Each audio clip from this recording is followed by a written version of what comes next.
Good morning, this is Ron Brown again. It's October 21st, 2022. I've been away for a few days doing other things, but I want to get back on this project to get you started with HGSI. Once again, any stock index or ETF mentioned in this presentation is not a recommendation to buy or sell. All trading strategies are used at your own risk. If you do not have HGSI yet, you better get a copy. Just go to highgrowthstock.com and you'll find a link to download and install the software, and then you can follow the instructions in the videos that I'm doing right now. Everything's installed. I want you to do some cleanup. I want you to just use my files, so let's go through this process. I want to go into the warehouse and click on this Choose Create View icon.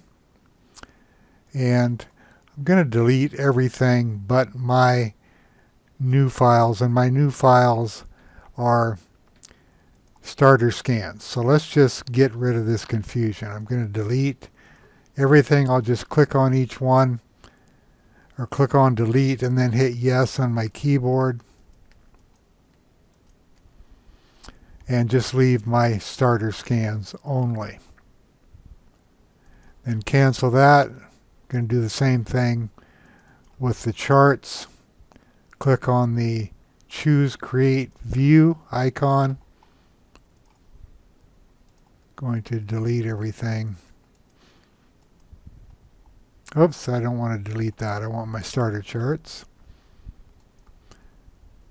And let's see, let's go into the designer. I think everything is fine here. These are the user groups. And you don't have to delete anything else. But let's see what's left. My starter scans. If I bring up a chart, my starter charts. And I'm going to work with these to get you going with HGSI. Now there are two more optional things to do. If you really just want a clean installation with only my files, click up here on the filters and delete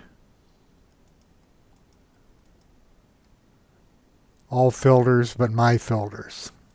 And do the same thing for the combo ranks. I'm sorry, I clicked on the wrong thing. Click on the combo ranking.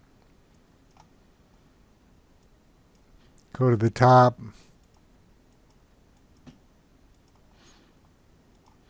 And just have my combo rankings in there.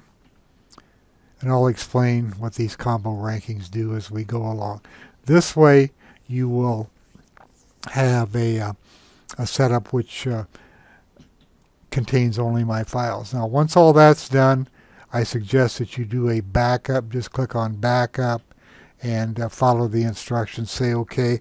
I store my files on OneDrive, but you can store them wherever you want to. The thing is, you need to have a backup in case something goes wrong.